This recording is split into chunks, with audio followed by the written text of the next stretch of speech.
Israel से इस वक्त की बड़ी खबर। इजराइल के पीएम बेंजामिन नेतन्याहू ने बड़ा फैसला लिया है। नेतन्याहू ने रक्षा मंत्री योआव गैलेंट को बर्खास्त कर दिया है। अब गैलेंट की जगह इजराइल काट्ज़को बनाया है रक्षा मंत्री।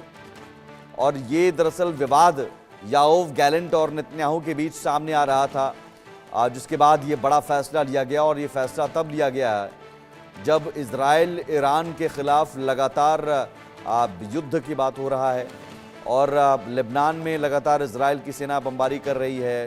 हिजबुल्लाह के खिलाफ, हमास के खिलाफ लगातार जंग लड़ रहा है। इजराइल के प्रधानमंत्री बेंजामिन नेतन्याहू ने देश के रक्षा मंत्री योआव गैलेंट को बर्खास्त कर दिया है। वहीं उनकी जगह इजराइल काट्ज़ को नियुक्त किया गया है। नेतन्याहू ने कहा कि उन्हें अब इजराइल के सैन्य अभियानों के गैलेंट प्रबंधन पर भरोसा नहीं है। इसमें गाजा और लेबनान में चल रहा युद्ध भी शामिल है। बता दें कि फिलहाल इजराइल इस समय 7 मोर्चों पर जंग लड़ रहा है, जिसमें सबसे अहम गाजा में हमास और लेबनान में हिजबुल्लाह के खिलाफ कार्रवाई है। नेतन्याहू ने गैलेंट की जगह रक्षा मंत्री के रूप में विदेश मंत्री इजराइल काट्ज़ को नियुक्त किया है। विदेश मंत्री इजराइल काट्ज़ आखिर हैं कौन, इनसे जुड़ी कुछ महत्वपूर्ण बातें आपको बताते हैं। 1955 में इजराइल के तटीय शहर अश्कलोन में जन्मे काट्ज़ को 1973 में सेना में भर्ती किया गया था और उन्होंने 1977 में सेवा छोड़कर पैराट्रूपर के रूप में काम किया था। उन्होंने अपने पूर्ववर्ती गैलेंट के विपरीत किसी भी वरिष्ठ सैन्य कमांड पद पर काम नहीं किया है। बता दें कि 2022 में रक्षा मंत्री बनने से पहले एक जनरल भी थे। नेतन्याहू के दक्षिणपंथी लिकुड पार्टी के सदस्य काट्ज़ 1998 से नेसेट यानी संसद के सदस्य रहे हैं। नेसेट में विदेशी मामलों, रक्षा और न्याय को कवर करने वाली समितियों सहित कई समितियों में उन्होंने काम किया है।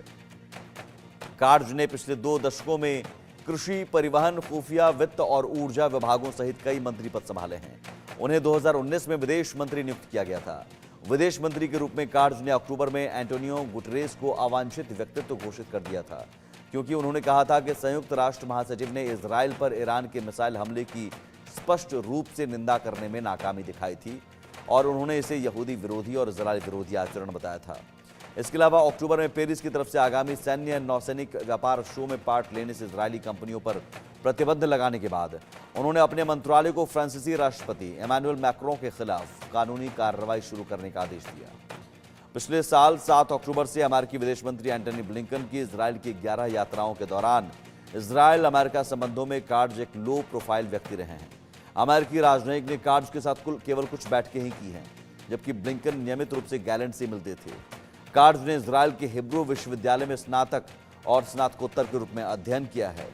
शादीशुदा हैं वो, साथ में 2 बच्चे भी हैं।